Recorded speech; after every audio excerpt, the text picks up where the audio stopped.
Allô tout le monde, aujourd'hui on est avec Saskia de Rope Society, fait qu'on est vraiment chanceux parce qu'on est tombé sur une agence nouvellement à Malaga, puis en fait eux ils font affaire avec des locaux. Donc toute la journée ils vont nous faire visiter la ville, on va en apprendre un peu plus sur l'histoire, puis on commence ça, fait que c'est parti!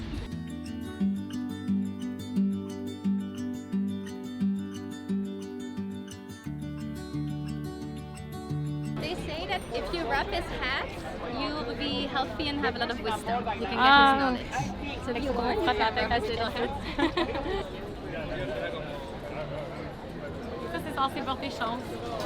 This chance? Yes, good luck.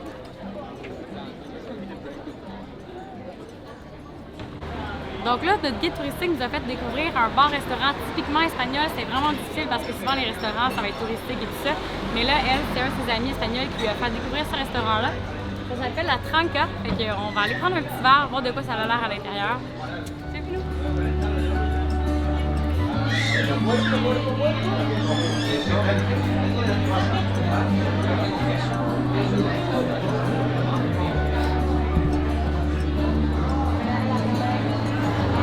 Ce qu'on a appris à date pour le moment, c'est que les Espagnols sont vraiment relax.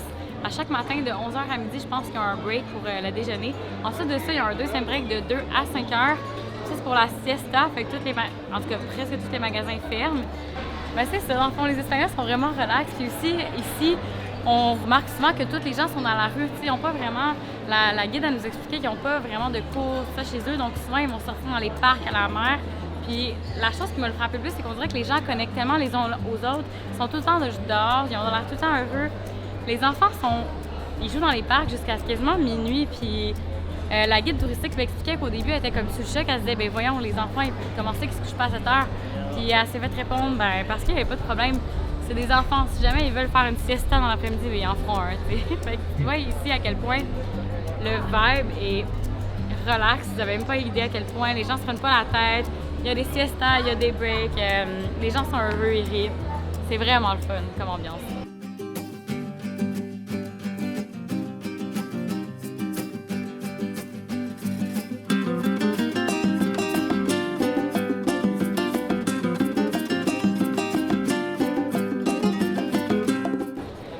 Ici, on est sur la rue Granada, puis en fait, le soir, à partir de 8h30, 9h, c'est incroyable comment c'est rempli.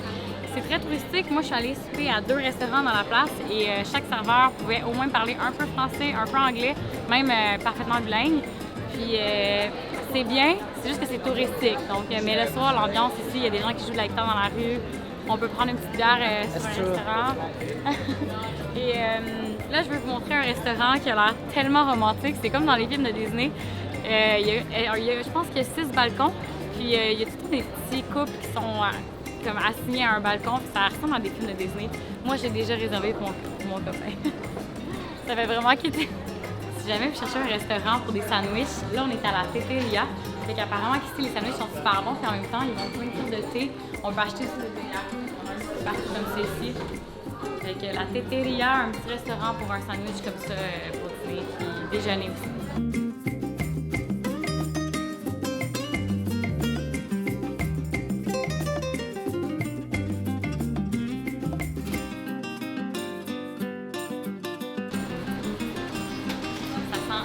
Extrêmement bon, vous n'avez même pas idée. L'odeur est vraiment forte, ça sent le sucre, c'est tellement bon.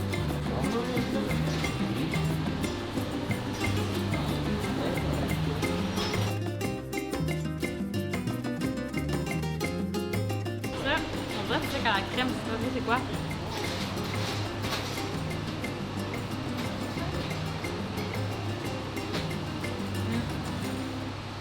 J'ai aucune idée c'est quoi, mais c'est tellement bon. Mais c'est pas du sucre à la crème. Finalement, c'est des bananes plantains avec du sucre et de l'eau. Mais ils sont encore chauds, là, fait qu'ils viennent juste d'être faits. Ah. Okay, vous venez de manquer quelque chose pendant que je parlais à la caméra, ils ont comme tous fermé les portes et les barrés. Ah, mais c'est parce que c'est la pause. Là, je suis sûre qu'il est 2h l'après-midi dans le fond, puis ils s'en vont faire la sieste bientôt, c'est sûr et certain que c'est ça. Mais bon, ça pour dire, ce bâtiment-là rose, apparemment qu'il y a des danses de flamenco les vendredis, qu'elle m'a dit, et les dimanches. Ça, c'est super intéressant parce que le flamenco, en fait, c'est une des danses typiques de l'Andalousie, donc ça vaut vraiment la peine d'aller les voir. Puis en même temps, deuxième point, les dimanches, apparemment, c'est la meilleure journée pour manger la paella parce qu'apparemment, c'est la journée où c'est le plus frais. Donc, les paellas, il y en a des végétariennes avec la viande, Il y en a aussi avec des fruits de mer, c'est super bon. Moi, j'en ai mangé 2 fois à date, puis j'ai pas été déçue.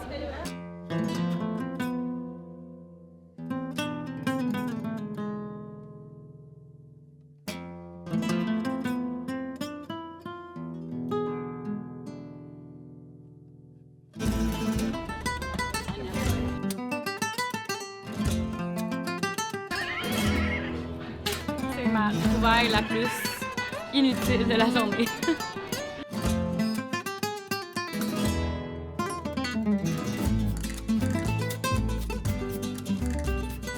Ici, on a le théâtre romain qui a été construit par les Romains. Et ensuite de ça, il y a eu les Arabes qui sont arrivés ici. Ils ont construit un énorme mur et une forteresse.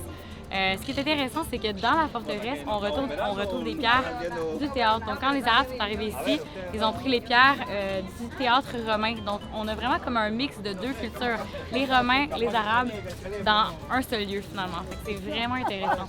Et on peut aller visiter les 2 sites. OK, là, on a découvert, attention, où Antonio Banderas habite quand il vient à Malaga. Fait qu'on va aller vous montrer ça. Puis on va aller essayer de voir si Antonio est quelque part dans son appartement.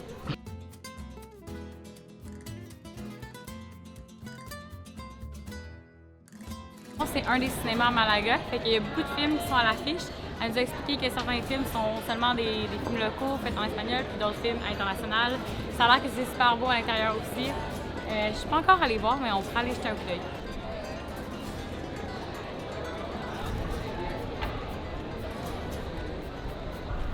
Si jamais vous avez envie de manger quelque chose de vraiment original, typique de Malaga, on a découvert un restaurant. C'est quand même bizarre, c'est comme 2 pains avec une espèce de viande à l'intérieur, fait que apparemment que c'est super bon. Fait que là, on est devant El Pimpi. C'est un restaurant quand même assez touristique, mais vraiment connu dans la place. El Pimpi, ça veut dire quoi? Ben, en fait, c'est un guide touristique, mais plus à l'époque. Donc, les Pimpi allaient chercher les gens qui arrivaient au port en bateau, ils les emmenaient dans les restaurants prendre des verres et tout ça. Donc, c'est de là que ça vient le nom. Puis moi, je suis déjà allée prendre un verre ici. Ce que j'adore, c'est que c'est juste en face du Teatro Romano et de la forteresse construite par les Arabes. Donc, c'est quand même cool d'aller prendre un verre de vin tout en admirant un peu comme les ruines du théâtre et du mur construit par les Arabes. Et sinon, à l'intérieur, l'ambiance est quand même assez spéciale. Il y a 2 bars. C'est de la guitare un peu latina, espagnole qui joue. Puis, je sais pas, je trouve que c'est une place parfaite pour venir prendre un verre. Là, on est devant une cathédrale qui a pris 250 ans à se faire construire. Puis, ce qui est quand même assez intéressant de cette cathédrale-là, c'est que si on s'y attend et on regarde, la cathédrale est inachevée. Donc, ça a pris 250 ans à la construire. Mais en fait, ils ont juste jamais terminé. Donc, on a comme une espèce d'horloge au bout ici. Mais du côté droit, il n'y a rien. Ils ont juste comme arrêté la construction. Puis, apparemment, dans l'histoire, il y a un investisseur qui a voulu investir dans la cathédrale pour la finir. Puis, les Espagnols ont décidé que non, ils aimaient leur cathédrale comme ça. Et même qu'à cause de ça, la cathédrale s'appelle la Manquita, ce qui veut dire l'estropié. Donc, c'est comme s'il lui manque un membre.